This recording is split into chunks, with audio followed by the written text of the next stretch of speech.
I'll tell you what, safety creates maximum opportunity for that relationship to grow. And so when you're coming in to a communication experience or exchange, I know that a lot of us, especially if you're in sales or you're in leadership or you're in management, you're kind of taught, okay, have my agenda, show up, get the meeting going, and make sure we stick to the agenda. But did you know that the number one thing on your agenda should be creating safety for that other person?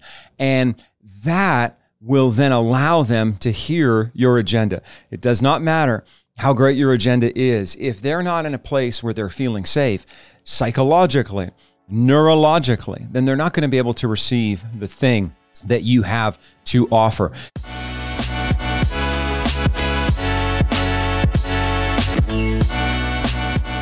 Hey friends, I'm so excited today to spend a couple of moments talking with you about what I call 4 hacks to dramatically improve your communication. Did you know that communication is perhaps the most important skill that any one of us can learn within our lives? And why is that? Well, because the world is filled with people. And of course, if there's people everywhere you go, then learning how to communicate with them is critically important. I'll tell you, in my career, I have seen a lot of individuals with massive levels of talent and high levels of intelligence and all kinds of letters behind their name. But because they lacked the soft skill of communication, it actually became an inhibitor and a limitation on how far they went, how much money they made, and how far they were able to progress within their own career. And so I want to share with you some hacks about communication. And in order to do that, I want to kind of be a little self-deprecating here today. In other words, I want to make fun of myself because I have always really worked hard at communication,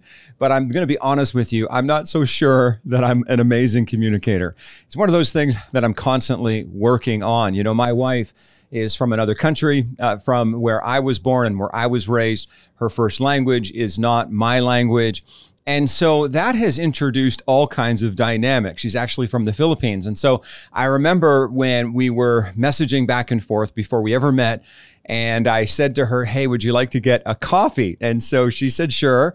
And we picked a Starbucks. And if you're in Calgary, it was at a place called Market Mall. And this happened probably 15, 16 years ago. And so I went online and I thought, you know what, I'm going to Google some Filipino words so that I can somehow impress her. And we showed up and I came in thinking that I had mastered these words.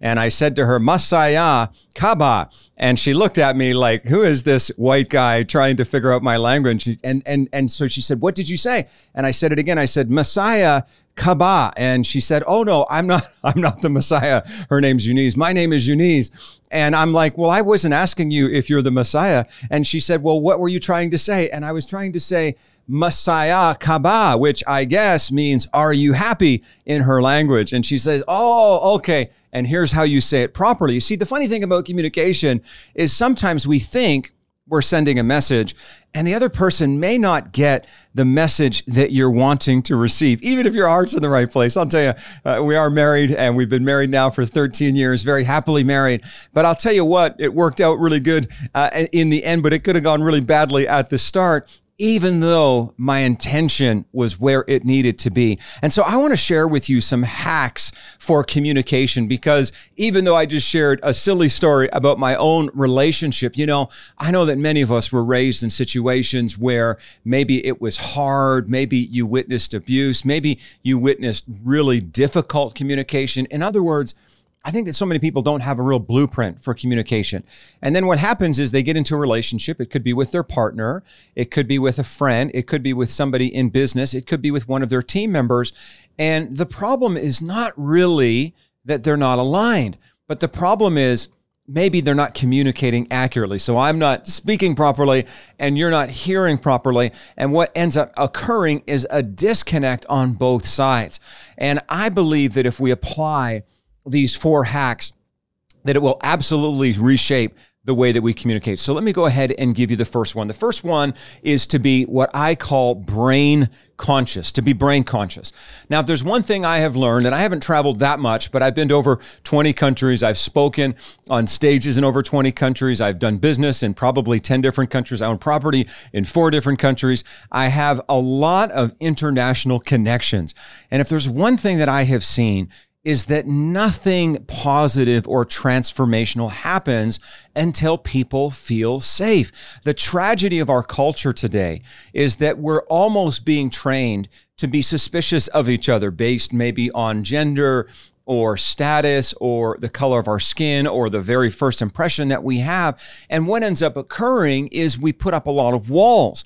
And of course, it's very difficult to communicate if there's a wall between you. You know, just try it out. If you're married or if you have a friend, just throw up a wall and then see how well that communication process happens. And so when we begin to communicate, one of the most important things is to try to put yourself in the shoes of the other person and be thinking, how can I help this individual feel safe? Because the neuroscientists tell us that 5 times per second, that's a lot, 5 times a second, your brain is actually scanning the social environment. And it's asking itself this question: is it safe here? Are the people going to reject me? Are they going to exclude me? Are they going to leave me out? Am I going to be insulted? Am I going to be degraded? And of course, when your brain feels those things, exclusion, being degraded, being assaulted, maybe verbally, maybe even physically, who knows? I'll tell you what, of course, your brain's not going to perform at its best because it's going to be literally in a fight or flight syndrome type of a scenario. But when your brain feels safe, what happens is all the creativity, all the innovation, all the critical thinking, all the best of your brain can come to the surface. And you see, this is really interesting because it actually doesn't matter how smart a person is. What matters is how much of their brain they can access at that moment.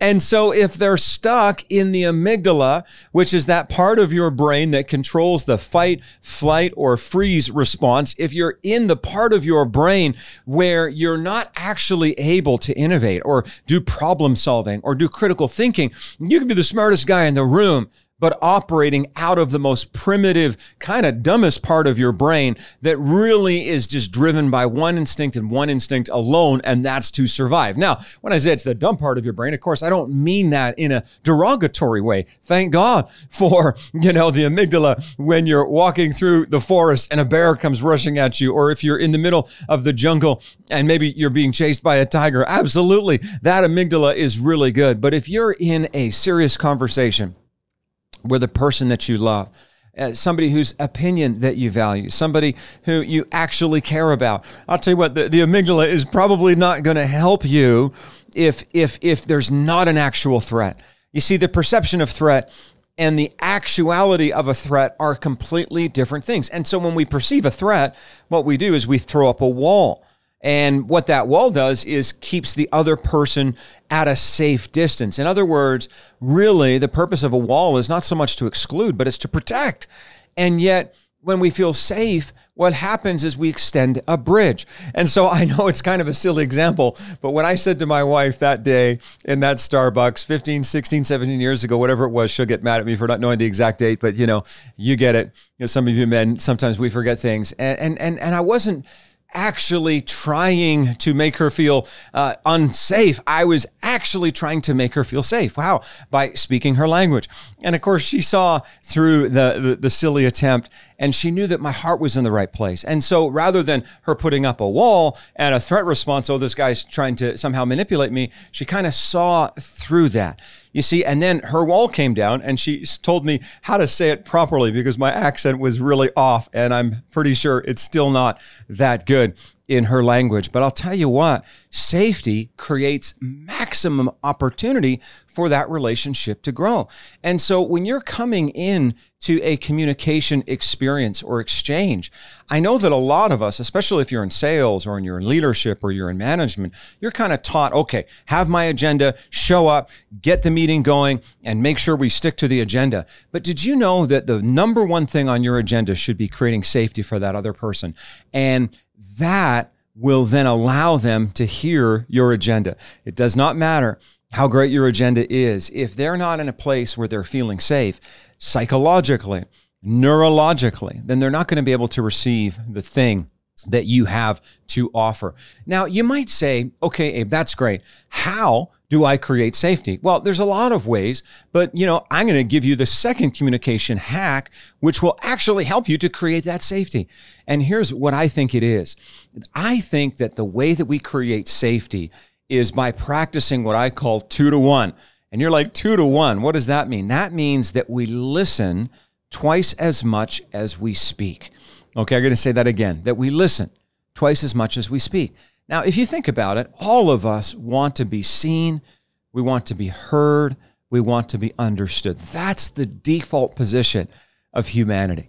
We all want that. Now, of course, you can see some extreme examples of this, people doing crazy things online, but I think you know as well as I do, the extreme examples only show the truth, and the truth is, I want to know and be known. I want to see and be seen. I want to understand and be understood. And so when you come into a communication exchange, when you're connecting with a partner, a spouse, a friend, a coworker, a teammate, who knows who you're communicating with, imagine if rather than coming in, I've got my agenda, I need you to sit down and listen to what I've got to say. Imagine how powerful it is if you start by saying, how are you? What's up with you? How can I support you today? What do you need? Is there anything that's on your heart or your mind that you would like me to hear? And I'll tell you what, when you give that to people, you give them the most amazing gift. Now, let me promise you, there is a massive difference between hearing and listening. Okay, hearing is something that's automatic. It's physical. It's a transaction that I don't have to try to hear. If I'm sleeping in the afternoon because maybe I'm taking an afternoon nap and the guy next door is mowing his lawn and wakes me up with the sound of his lawnmower, I was not intending to hear. It's accidental. It's automatic. It happens all the time. But listening is intentional. I'll tell you what, listening takes energy. It takes no energy to hear. Remember, I'm asleep. I'm taking a nice nap. It's Sunday afternoon, and the dude starts up his lawnmower. With no effort of mine, I was woken up because of something I heard. But if my wife is trying to talk to me about something that's stressing her out, if she's trying to get my attention, it actually takes intentionality and energy in order for me to listen. I have to lean in. I have to drop what I'm doing, and I have to show her that there's enough value and worth that I place in her as a person, that I place in our relationship. And if you take that principle and you kind of spread it out to every relationship, imagine if we gave to all the people around us the gift of listening. Now, listening, even though it's different from hearing, did you know that there's also 5 different levels of listening? Did you know that? I mean, it's amazing. Listening, I mean, obviously the first level is just not listening. Talk to the hand. I'm not listening. And tragically, in so much of our politics today, that's what we see. We're just not listening. We're talking at each other, but we're not talking with each other. And that's a real tragedy. Imagine what could happen if in the Parliament of Canada or the United States Congress, if we actually started listening. I mean, imagine if politicians actually listened to the people. How cool would that be, right? And so the first level of listening is I'm just not listening at all. Talk to the hand. The second level of listening is pretend listening. And that's where we nod our head at the right time and we kind of act as if we're listening, but we're not really locked in. The third level of listening is what I call selective listening. And I bet you we've all done that. And that's where we drift in and out of a conversation. That's when we listen to parts and we don't listen to other parts and we're just kind of drifting in and out. But then the fourth level is attentive listening. And that's where now we're making the effort to really understand. That's a good thing, by the way, but we really want to get to the fifth level. And the fifth level of listening is empathetic listening. And this is now where you're fully invested in the listening moment, where this person who's either across the table from you or sitting in the chair beside you or wherever they might be is actually a person that for that moment you're seeking to become one with. You're really trying to understand where they're coming from, where they've been, the journey that they're walking on.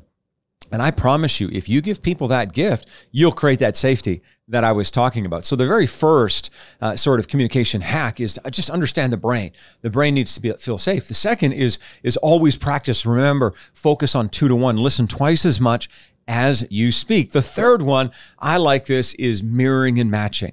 Now, it's very natural and I want you to see how these three hacks so far are actually linking together like three Lego pieces, okay? Because if I come in to that communication experience with a desire to create safety for you, and then I recognize, number two, that the way I'm going to do that is by listening twice as much as I speak, then the third one naturally fits, and that's with this idea of mirroring and matching.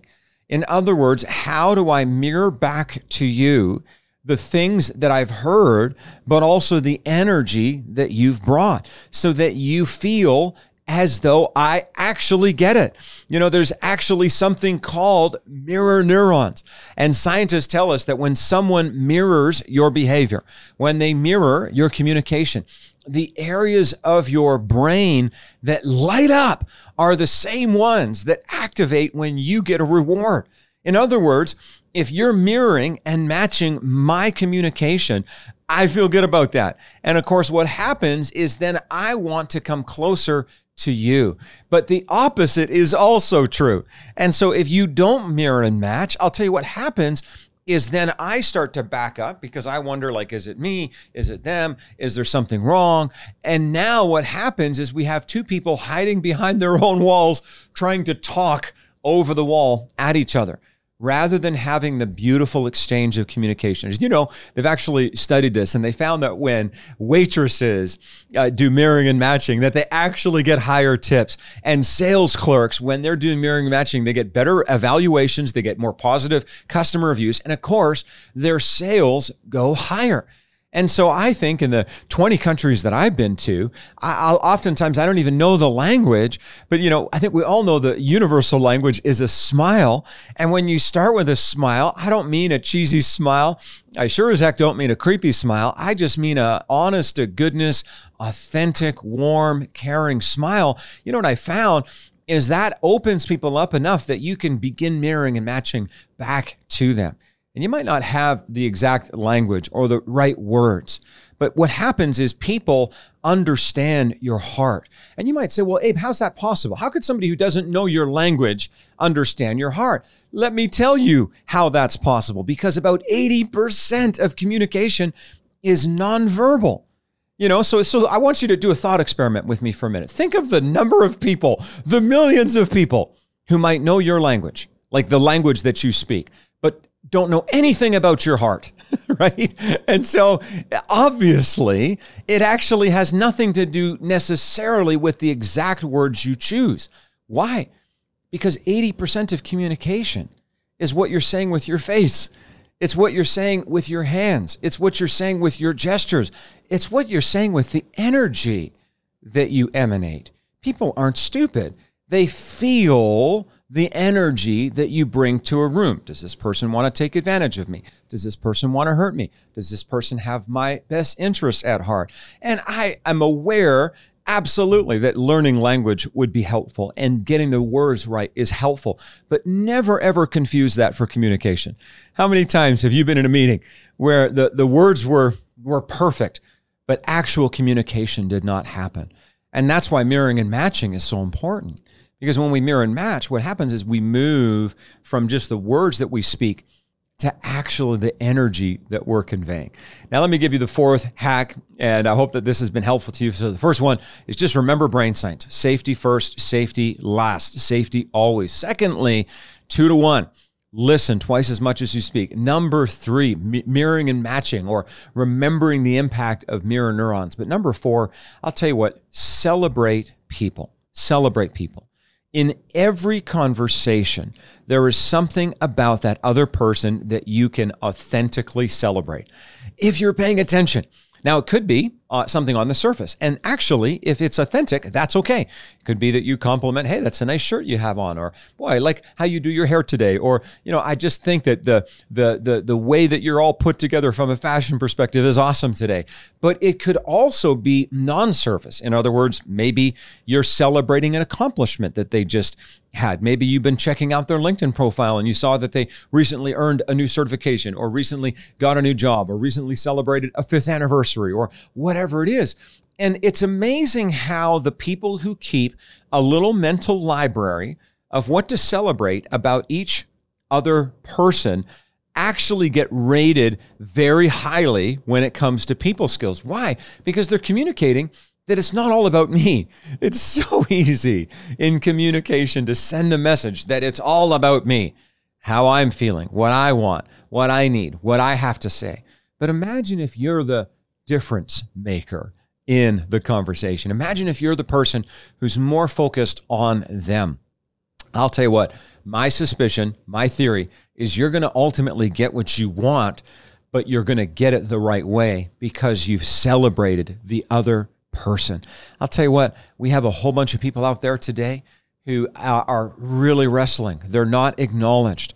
They're not celebrated. They're not being edified. They're not being empowered. A lot of people wrestling with mental health. And I'm not saying it's completely the reason, but partially is they just don't have anyone to encourage them.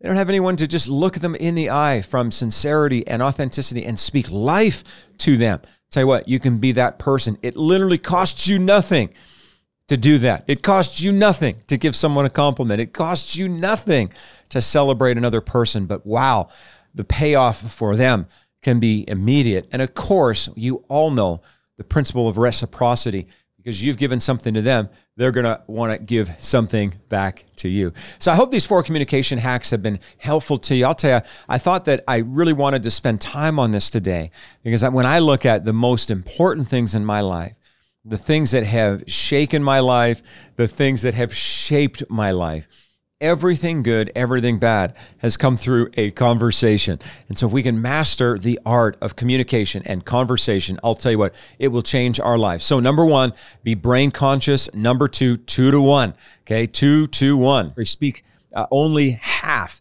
as much as you listen. Listen twice as much as you speak.